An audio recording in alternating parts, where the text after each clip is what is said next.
Jamal Harris arrived at school that Thursday morning with a buoyant heart, clutching the freshly printed copy of his National Young Writers Award certificate.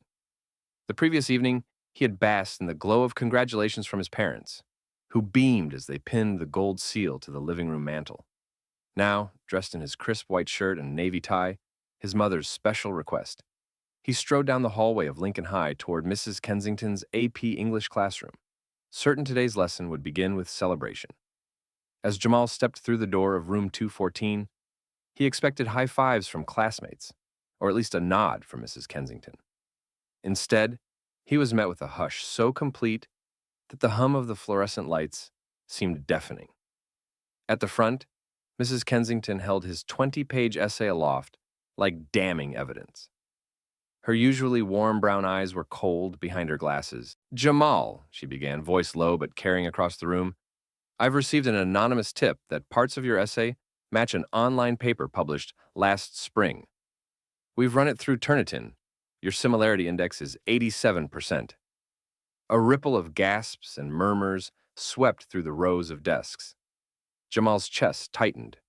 He froze, his mouth suddenly dry.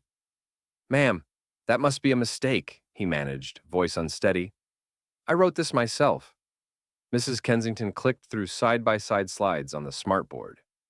Entire paragraphs highlighted in red, punctuated by identical phrasing and structure from the anonymous blog. Jamal watched in horror as his own words, crafted in late-night fervor, pulling from dusty library texts and his lived experience, were marked plagiarized in bold, unambiguous letters. "Until we resolve this," Mrs. Kensington said, regaining her composure, "I'm placing you on academic probation." She turned away to field a question from Peter Dawson, whose raised hand trembled with disbelief. Jamal stood rooted to the spot, chest heaving as classmates passed sidelong glances, some pitying, others resentful, that the school's newest national award winner might fall from grace. When the final bell rang, the room emptied in a stunned exodus. Jamal gathered his books in a daze, his award certificate crumpling in his sweaty palm. Outside, in the bright spring sunlight, the hallway seemed foreign. Lockers stretched like silent sentinels. Hallway posters, advertising prom and baseball tryouts, now felt absurdly trivial. His friends fanned out around him. Aisha Jackson, his closest confidant, grabbed his arm. "This is wrong," she hissed, eyes ablaze. "You'd never copy. We'll prove it." But her fierce loyalty only reminded Jamal how alone he felt, facing allegations that struck at the heart of his integrity and threatened to erase the very achievement he had earned. As he trudged to his next class, a flurry of whispered rumors trailed behind him. "National award. That's got to be fake now. Wonder if they'll take it back. Figures. They couldn't stand a black kid winning." Each barb sank deep. By lunchtime, the school's official social media account had posted a brief statement. "Lincoln High takes academic honesty seriously. Investigation ongoing." In the comments, the words "shameful" and "due process" jostled for prominence. But amid the digital cacophony, Jamal's name was trending for every wrong reason. Alone at his locker later that day, Jamal opened his essay to the first page, the dedication to his late grandfather, who had taught him to trust his own voice. His eyes stung with tears as he whispered, "I didn't do this." Beneath the fluorescent glare, he vowed two things. First, to clear his name, and second, to force the school and the world to apologize for ever doubting the power of his own words. As the school day ended in a blur of whispers and uncertainty, Jamal Harris retreated to the one place he felt safe, the community library's quiet reading room. He set his backpack on the polished oak table, pulled out his laptop, and opened the document folder labeled "My Essays." His fingers hovered over the keys as he wrestled with a simple truth. He had written every word of that paper himself, drawing on primary sources and late-night reflections. Now, he faced an uphill battle to prove it. First, Jamal logged into Turnitin with his own account. Unlike the school's administrative interface, his personal dashboard kept date stamps and version history. He uploaded the earlier drafts he'd painstakingly saved, the rough outline from September, the annotated second draft from November, the final revisions he made at 2:17 a.m. the night before submission. As the system processed each file, a clear pattern emerged. His earliest drafts bore no similarity to any online source. With each successive upload, the similarity index crept up only as he merged his own previously penned paragraphs. Not copied from the internet, but from his own work. Next, he compared his bibliography to the anonymous blog's link list, finding no overlap in their cited materials. He printed side-by-side excerpts, his citation of Baldwin's essays, directly from a physical anthology, contrasted with the blog's reference to an obscure academic journal Jamal had never seen. He annotated each discrepancy with margin notes. Published 1963, not 2018. No record of this source in JSTOR. With trembling hands, he stapled these pages into a dossier. That evening, Jamal enlisted his best friend Aisha Jackson to help him draft a formal appeal to Principal Reynolds. Together, they composed a letter that laid out the timeline of his writing process, the preserved draft files, and the expert opinion of his private tutor, a retired English teacher who attested to Jamal's distinct voice and rhetorical style. They attached his Turnitin reports, draft version metadata, and side-by-side source analyses, then delivered the envelope by hand to the main office under Aisha's watchful gaze. Meanwhile, the National Young Writers Award Committee, alerted by Jamal's panicked email, placed his award under a friendly review, assuring him that they would not rescind honors without definitive proof. That interim backing gave Jamal renewed courage. Word of his appeal spread among classmates, some skeptical at first. But gradually a small circle of peers and a few teachers rallied behind him, offering character references and signed letters affirming his integrity. 3 days later, Principal Reynolds summoned Jamal to her glass-walled office. His dossier lay open on her desk like a challenge. She flipped through pages of drafts and citations, eyes shifting from the printed metadata to Jamal's earnest face. After a long, tense pause, she pushed the papers back and said quietly, "Mr. Harris, this evidence is compelling. We will launch a full external review." Walking out of her office, dossier in hand, Jamal felt the first stirrings of hope. He had not only documented his innocence, he had mobilized a network of support, drawn institutional scrutiny to the school's process, and forced his accusers to face the weight of proof. In the quiet triumph of that library reading room, he knew the next step would bring him closer to restoring his name and compelling Lincoln High to apologize for the doubt they had cast on his truth. When Principal Reynolds announced the launch of an external review committee, Jamal Harris felt a surge of cautious optimism. But he also knew the real work was just beginning. The committee would consist of 3 independent members: Dr. Elaine Cho, a retired university English professor; Mr. Roberto Ayala, the district's legal counsel for academic integrity; and Ms. Clara Nguyen, a respected high school librarian with expertise in information literacy. On a crisp Monday morning, Jamal arrived at Lincoln High's administrative wing carrying his dossier. The school's conference room, usually reserved for disciplinary hearings, was stripped of all decorations, its long table flanked by hushed hall monitors and nervous secretaries. He took his place before the panel, his copy of the National Young Writers Award tucked under his arm like a shield. Dr. Cho began the session. "Mr. Harris, we have reviewed your submission materials, draft histories, Turnitin reports, and bibliographic analyses. We'd like to hear in your own words how you composed the essay."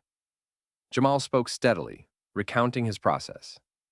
Months of close reading in the city archives, nights spent transcribing passages by hand, iterative outlines in a battered notebook, and painstaking revisions guided by his grandfather's admonition to write what only you can say. He described the late-night Skype sessions with his tutor, Mrs. Pina, and how each citation reflected hours of research in physical microfilm reels, none of which the anonymous blogger could have accessed. Next, Mr. Ayala presented the plagiarism software logs. "Our Turnitin audit," he explained, displaying a side-by-side timeline, "confirms that your earliest drafts predate the blog's publication by 6 months. Moreover, the matched text on the internet appears verbatim, only in the final PDF the school uploaded, not in your drafts. He clicked through metadata, showing the school's Turnitin run occurred after the blog surfaced. This suggests a false positive triggered by the final self-authored draft, not by copying from an external source. Ms. Nguyen then demonstrated her library catalog search.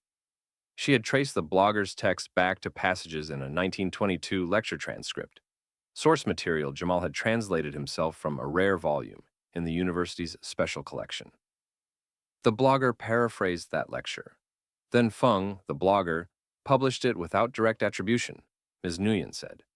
Your paper, by contrast, cites the original 1922 text explicitly. The so-called plagiarism is actually parallel use of primary sources, your ethical citation versus their uncredited paraphrase. Over the next 2 hours, the committee drilled him on every detail. His library checkout logs, email exchanges with Mrs. Pina, timestamps on his digital notes, even his handwritten margin comments next to Baldwin quotes. He answered each question with calm precision, drawing on evidence he and Aisha had meticulously prepared. Outside the conference room, news of the hearing leaked to the local press. Reporters from the City Chronicle and the student-run Lincoln Ledger pressed for statements from Mrs. Kensington and from the anonymous tipster, who, it turned out, was a bitter senior vying for the same writing award the previous year. The Chronicle's headline read, "Young Author Fights Back. Award Winner Battles False Plagiarism Claim." By evening, social media lit up with videos of Jamal leaving the hearing, clutching his dossier. Classmates rallied behind him with posters reading, "Innocent until proven guilty," and "Jamal's words, Jamal's voice." A crowdfunding page launched by alumni parents raised funds for a full legal review. Its message simple: support a child fighting to protect his integrity. 2 days later, the committee reconvened to review all testimony and documentation. In their formal recommendation, they wrote, "The evidence is unambiguous. Mr. Harris's essay was independently crafted, correctly cited, and predates the purported source. We find no basis for academic misconduct charges. We urge Lincoln High to immediately clear his record, reinstate his national award recognition, and issue a formal apology for the distress caused." When Principal Reynolds read the committee's report to the faculty that Friday, there was a moment of stunned silence, followed by an eruption of applause from students and even a begrudging nod from Mrs. Kensington herself. Over the weekend, the school posted a public apology on its website and sent a letter to the National Young Writers Award Committee reaffirming Jamal's merit. That Monday, Jamal returned to room 214 to find his essay reinstated and his award prominently displayed next to the classroom's bulletin board. Mrs. Kensington, approaching him with eyes cast down, extended her hand. "I'm truly sorry," she said, voice soft. "I should have listened before I judged." Jamal accepted her apology with grace. As he slipped his restored certificate into its frame, he realized that in fighting the false charge, he had not only reclaimed his reputation, but forced the entire school to confront its biases and overhaul its plagiarism procedures for every student to come. On the Monday following the committee's verdict, Lincoln High's campus buzzed with attention unlike any before. Word spread by morning announcements that Jamal Harris's record had been fully cleared and that the school would host a public assembly in the auditorium that afternoon.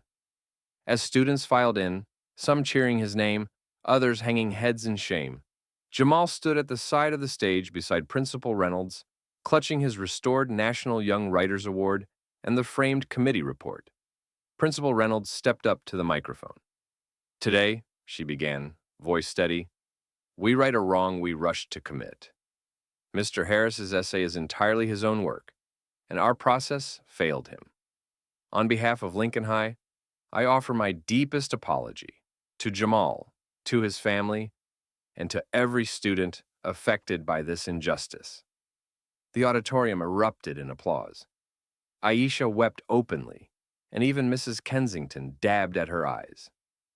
Jamal stepped forward, heart pounding against the wood podium, and said simply, "Thank you for listening and for learning. No student should ever have their voice silenced by doubt." Within hours, local news crews flooded the parking lot.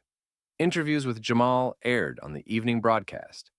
He spoke of perseverance, the importance of due process, and the power of community support.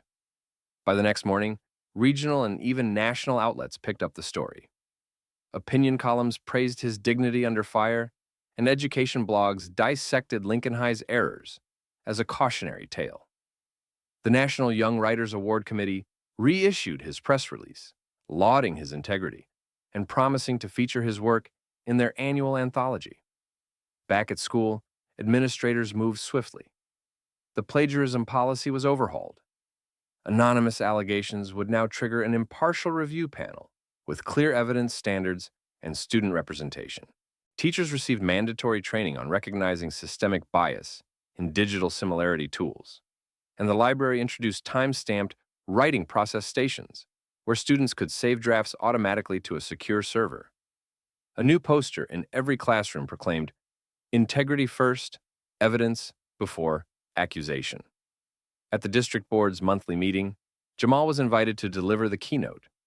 He spoke before superintendents and school board members from across the county, urging them to protect student voices and to balance technology with human judgment.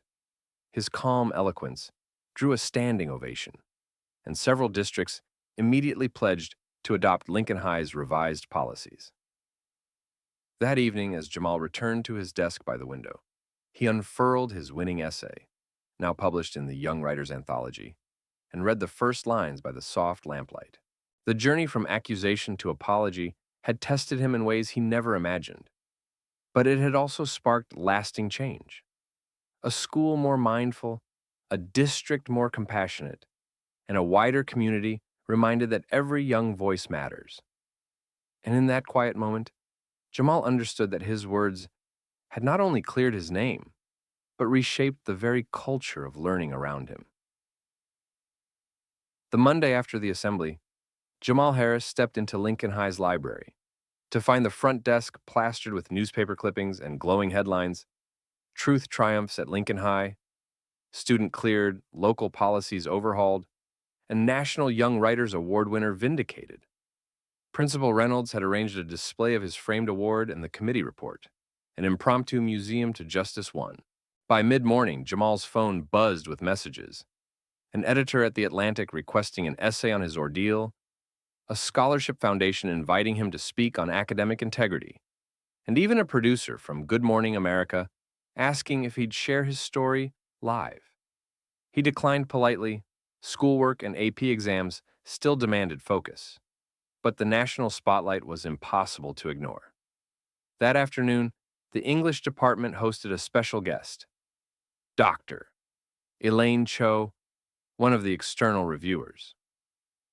In a packed classroom, Dr. Cho praised Jamal's composure and evidence, then guided a workshop on ethical research and citation practices. Students who once whispered doubts now raised their hands eagerly, citing his case as a powerful lesson in critical thinking. Later, Jamal met with his guidance counselor, Ms. Morales, to discuss college applications. Ivy League recruiters, made aware of his resilience and writing talent, had begun sending information packets. With a mixture of astonishment and pride, Jamal realized that an allegation meant to ruin his future had instead opened doors he never imagined. That evening, over dinner at home, his parents toasted his strength. His father, voice thick with emotion, said, "Son, you turned accusation into action, and now they're listening." His mother added, "You've changed your school, and maybe the whole district. We're so proud." Jamal allowed himself a moment of quiet satisfaction, knowing he had safeguarded not only his honor, but the rights of every student who followed. In the weeks that followed, educational conferences invited Jamal to share his experience, turning his personal battle into a model for reform. His friends formed a student advocacy group, Voices Unchecked, campaigning for fair review processes in nearby schools. Lincoln High's new policies became a blueprint circulated statewide, earning the district an award for innovative student protection. As autumn turned the maples outside his window to gold, Jamal opened his draft for The Atlantic, not to recount the betrayal, but to explore how one student's evidence-based fight sparked systemic change. In that essay's first lines, he wrote, "When my words were questioned, I learned that proving your truth can rewrite the rules for everyone. And with those words, Jamal Harris ensured that his story would resonate far beyond Room 214, reminding all who read it that integrity, once defended with courage and proof, can transform not just a reputation, but an entire community. By winter's first snowfall, Lincoln High had become a beacon for schools grappling with academic honesty policies. Jamal Harris found himself traveling to district forums, university panels, and even state capitol briefings, sharing the story of how one student's meticulous record keeping and unwavering integrity overturned institutional bias. In each room, he demonstrated the Jamal dossier method, preserving draft timestamps, maintaining clear citations, and securing character references. District superintendents nodded along, many taking diligent notes as they vowed to embed similar safeguards into their own honor codes. Back on campus, the transformation was palpable. The once sterile plagiarism policy handbook had blossomed into a student-driven charter, the Voice and Verification Pact. Crafted in a series of after-school workshops led by Jamal and Aisha, the pact guaranteed every student the right to present draft evidence, consult a neutral advocate, and receive a transparent timeline for any investigation. Posters featuring the pact's core tenets, due process, evidence first, restorative dialogue, lined every hallway, reminding students and teachers alike that justice required more than software scans. Jamal himself embraced his new role as mentor.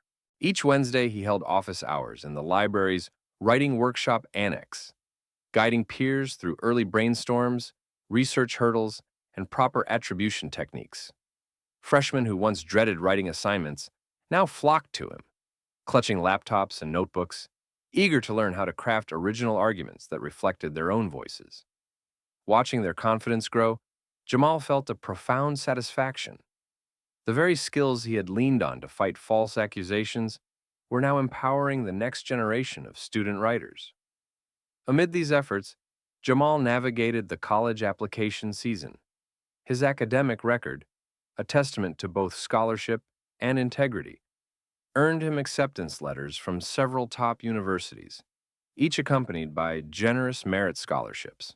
Yet he chose to stay local, enrolling at the State University's Honors College with a vision to study education policy and return one day as an administrator who could ensure no student would ever endure what he had.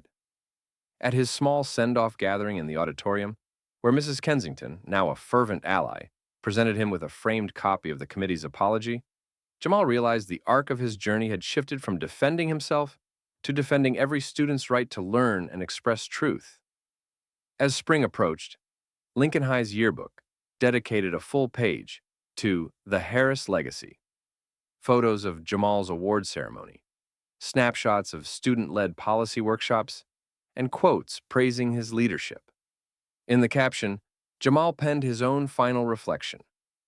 Truth is more than words on a page. It's the courage to stand by them. May every student find the strength to speak their mind, armed with evidence and conviction, knowing their voice matters. With that creed guiding him, Jamal closed his high school chapter, ready to write the next, one where the lessons of integrity he forged would ripple outward, shaping education systems far beyond the walls of Room 214. 5 years after the ordeal that nearly cost him his reputation, Jamal Harris returned to Lincoln High, not as a student, but as its newest director of student integrity and leadership.